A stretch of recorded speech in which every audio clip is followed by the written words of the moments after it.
talk about what's the purpose of our AP/DP course, science courses. What are some next steps we could do to make the AP science courses more equitable? And how can I flip things in my classroom to allow for more science making? So it's not a total flip, it's not 100% change, but what are some small steps? And that's where I'm hoping us as a community of AP teachers who are looking to do that, we can get some ideas flowing.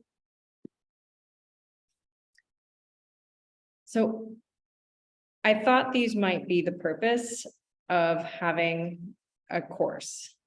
Would you agree with that? Have I missed something? Feel free to unmute yourself or put it in the chat.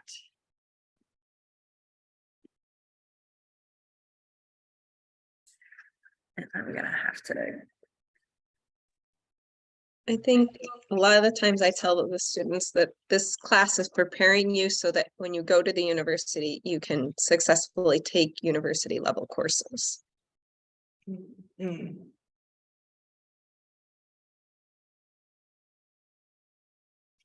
Not only does it get them into the university, but it gets them ready for the learning that they'll do in the university. I see a lot of people shaking their heads, like that they can enter those intro courses feeling confident and competent. We agree. What about the idea for careers in STEM, being able to move on to being engineers or? Yeah, I think engineering is like a pretty hot, demanding program. So I think doing AP kind of lets them know whether they're cut out for I guess that pacing, because university works at a pretty rapid pace. I'm sure we all know it's a lot different from high school, a lot less hand holding. So it's kind of like a tryout of sorts for not just engineering, but other programs like engineering. Mm-hmm. So yeah, it's making sure we have the rigor so that they're able to do the courses at university that then will allow them to go on to those careers. But a big question I have is, what if they never discover that they love science? So full disclosure, I never did AP science. I did bio, chem, physics. And then when I get time for AP, I didn't love it, even though, as you know, I love science. But I got to a point where it just felt like didn't make any sense and I didn't see myself in it. So we got this data from a school in our region. For obvious reasons, we're not going to tell you which school it is, but it's true data. And what can you see happens with our students when they get to higher level AP?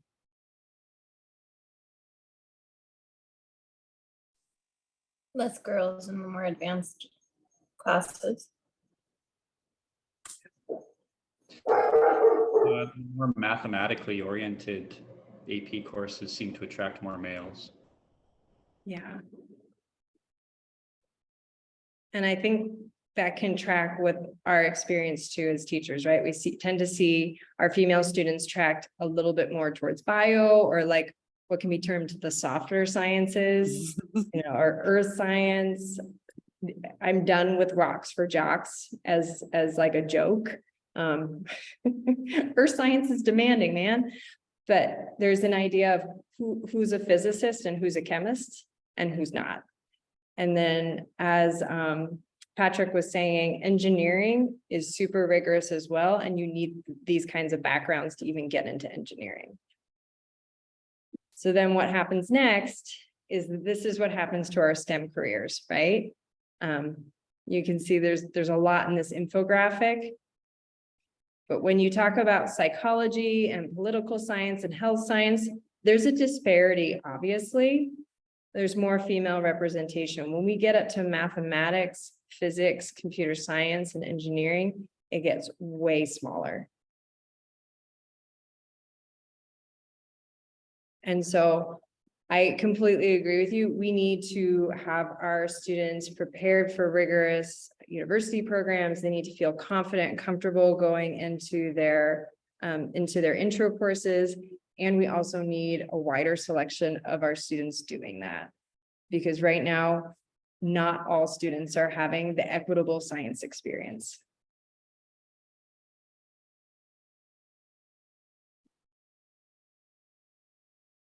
I'm just going to pause there in case anybody wants to pipe in, but it's a big bomb to drop.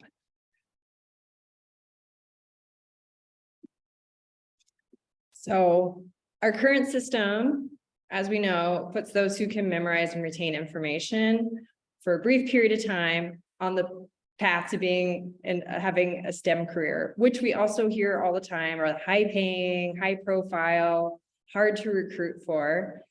And I'm wondering if we could be part of the system to put student understanding and sense making at the forefront so that more students can memorize, right? So it's not the idea that we ignore the test. The test is what it is. But I saw in the chat that deeper understanding allows students to retain that information for those intro courses. And then they're able to move on to achieve that cool STEM career and become the NASA engineer, like, why am I forget from our engineering conference? Do you guys remember our keynote speaker? Yeah.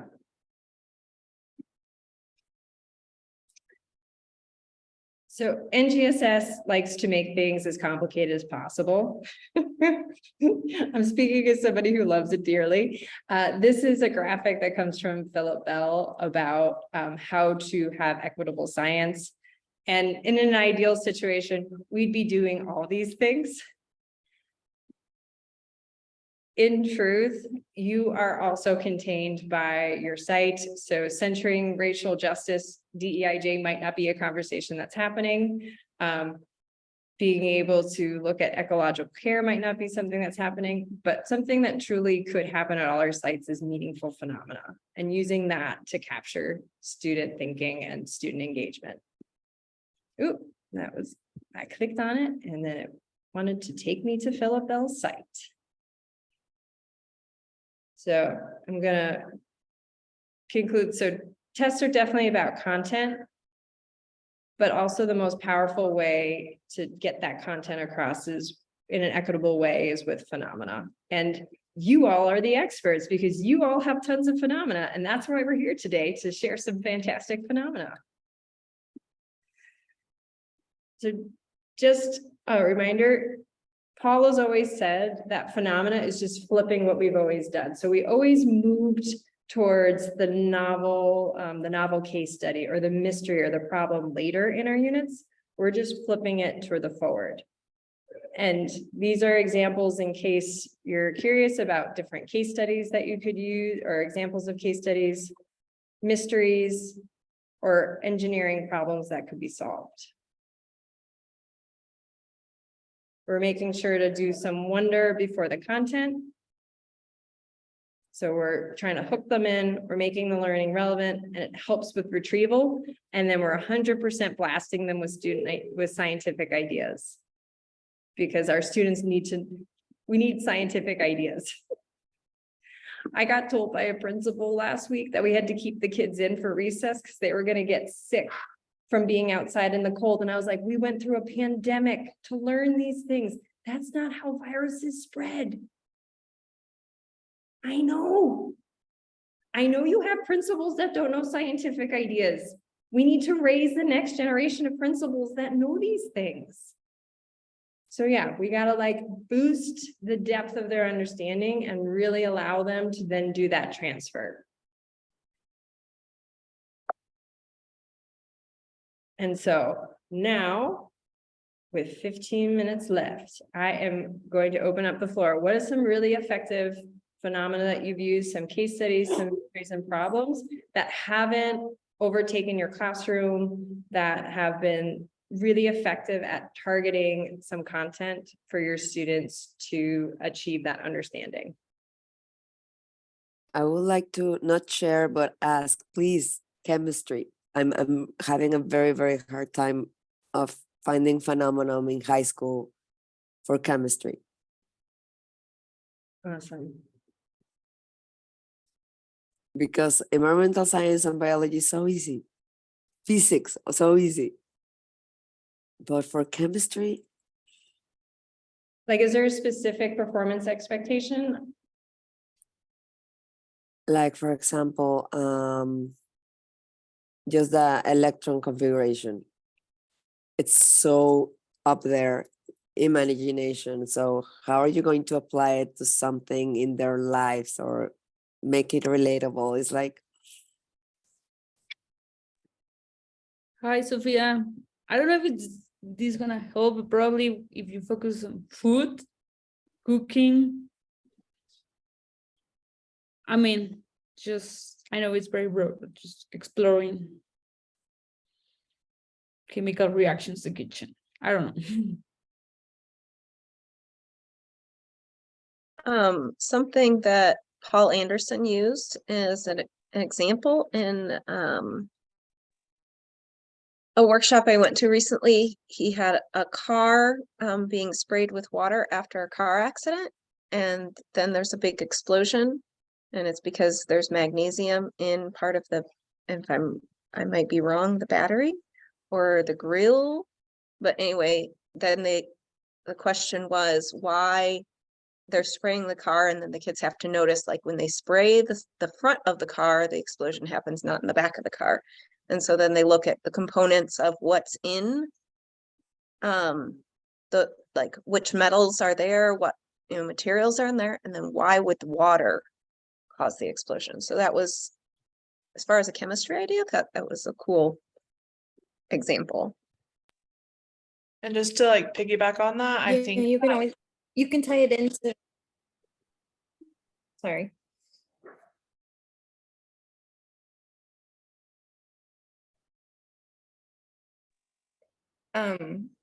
I've done with electron configuration, but always tie it into reactivity.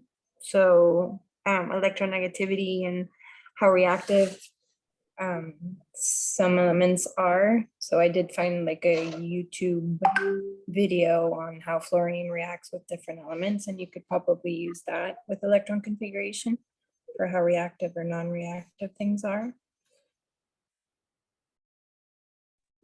I have one other suggestion, and this is coming from my bias as an AP bio teacher, but the electron configuration of the metals inside of pigments in photosynthetic membranes, the electrons are sort of like right at the tip of, I guess they're at the top of their energy state, and so a photon of light excites them beyond it. I don't know if there's any way that you could play around with that, but there's some, yeah, an idea.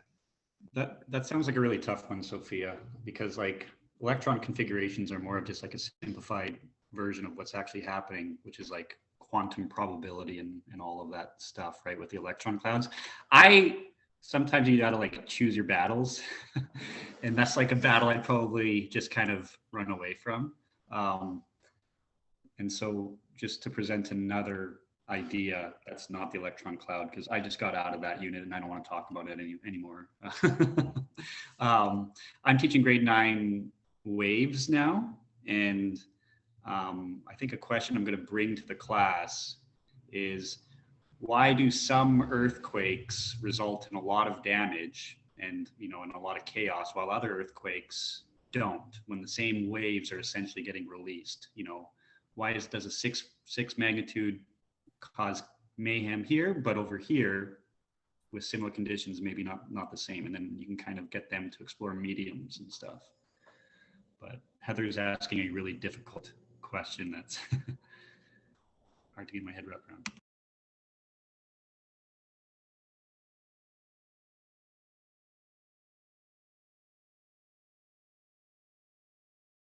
And I think if there's some learning that isn't feeling natural to link to a phenomena yet, I think that's okay to wait until you find something that truly works for you.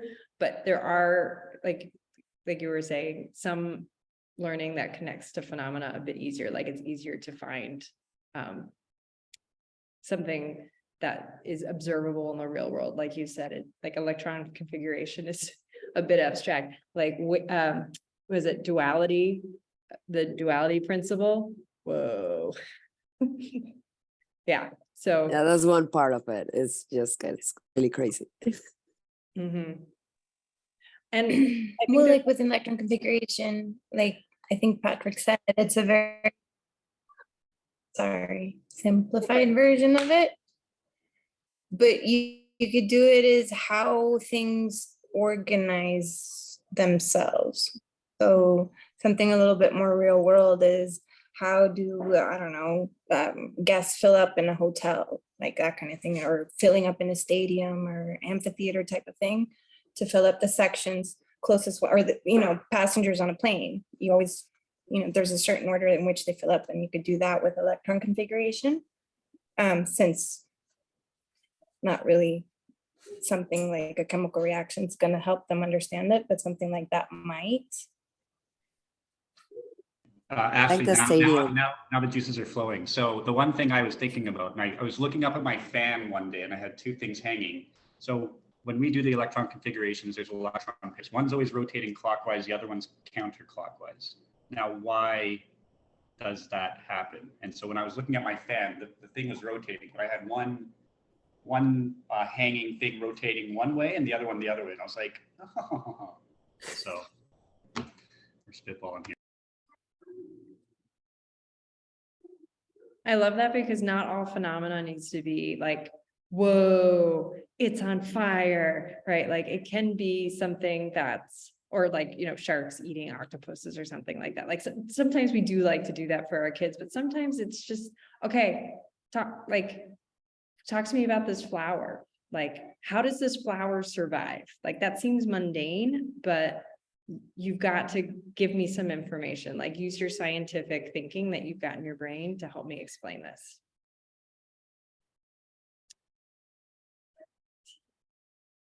Might be ready to move past phenomena. Anybody else want some phenomena hints? Anybody got some phenomena suggestions?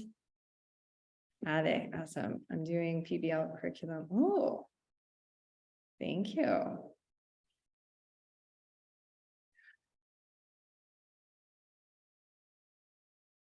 I will have to take a look at that. Thank you for that, Ade.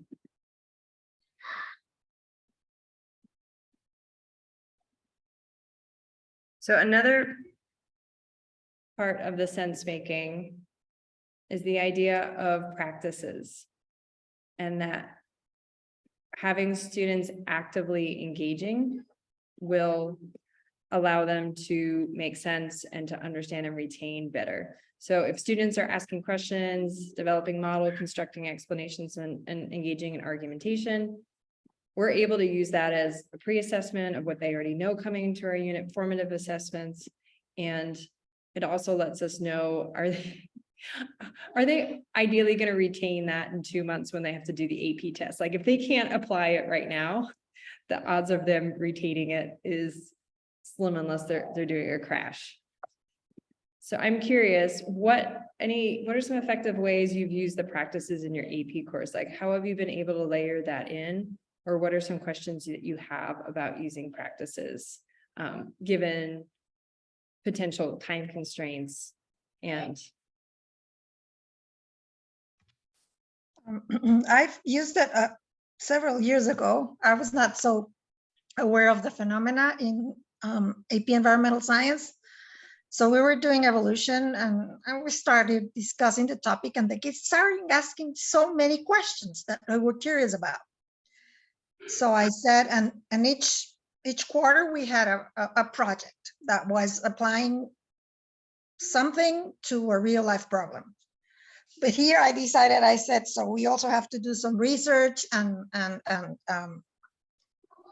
I said, so you are going to decide upon all the topics in evolution. What are you curious about? You're gonna generate your questions and investigate about it. So I came with a lot of neat videos and documentaries so that they could look at and start investigating about. There were phenomena, some were problems, but the kids had to generate their questions. It was so difficult for some of them. because they were used to, and the only thing I said, you got to make a big essential questions and then secondary questions. But I had a couple of students who were so used to me giving them the structure or other teachers.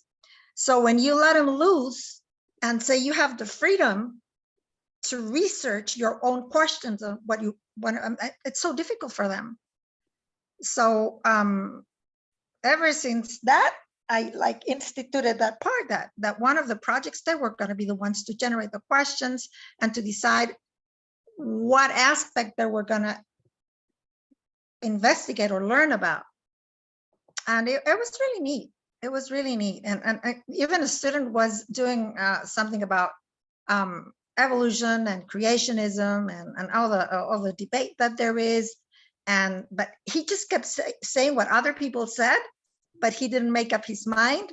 So finally, I got him to there to based upon what he knew about science, what he knew about his own religious beliefs, how he could come up with some sort of answer to his dilemma. But yeah, that's how I used it, having them generate their own questions and learn about what they were interested about in the topic. Awesome.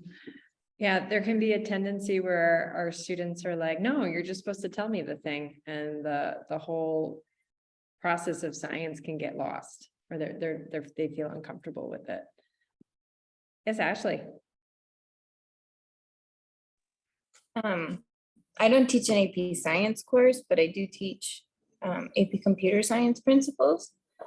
And for that particular one, especially when we get into the programming part of it, it's similar to the NGSS stuff because it does an exploration, it does an investigation, then they practice using the coding patterns and trying to figure out how it works. And then for the last part, they make an app when they're learning a certain part of it, but they reverse engineer it. So here's the sample, now you write the coding to make it work that way. And it's worked really nice for them. This particular group that I have right now, it's been working really well with students who do not, well, I have one who in every other class, he fails and is completely disengaged and it's hard to get him to do anything, and probably copy paste everything off the internet. With this one, this class, he is probably my best student in the programming class. So for him, but you know, it's computer science, that's what he's into. But the exploration where they figure out what this does, and then they kind of work on it, and it's with manipulatives, not necessarily digital ones. And then they investigate and they have some challenges that they have to complete. It's worked out really well, this particular teaching model, to prepare them for the AP exam so that they learn how to use all the programming stuff. Because on the AP exam, they do have to create an app for it, for their performance task. And then they do take the test, which is about 3 points off their score, where they have to, everything from the internet to programming and cybersecurity and all the rest of it. But at least for the programming part, where they actually have to practice and do it and make stuff with it, that explore, investigate, practice, and make model works really well for them. And that's similar to, has some similarities with NGSS that I've seen. Awesome. Yeah, there are some AP courses that have a bit more freedom with process. And so like, I know AP English, like it's really about the process of doing, and yeah, it would be great if like the process of science was being, as it was integrated a bit more into the AP exams. So like, that's definitely a wished for. So being mindful of time, I want to thank everybody for coming, and know that you're not alone in wanting to make sense making happen in an AP classroom. Just looking at this graphic, what's one piece that you're thinking of moving forward with? You could write it in the chat, you could write it down for yourself. It could be like more phenomena, or it could be like try more practices. We didn't get a chance to talk about student ideas, but that could be a component that you're looking for, like how you can layer student ideas and make those more visible in your classroom. So once you've got your one idea, one possibility, you can give a wave. I know it's late for you all, wherever you are. Well done to making it to 7:30 or 8:30 based on your time zone. And tomorrow we kick off again, same time as we did today in your time zone, and looking forward to seeing you then. Thank you, Heather. Everyone, bye. Thank you for. Thank you. Bye. Thank you, Thanks Heather. for preparing the next generation of STEM people in this world. You guys do the hard work. Trying. You do. You do. Thank you, everybody.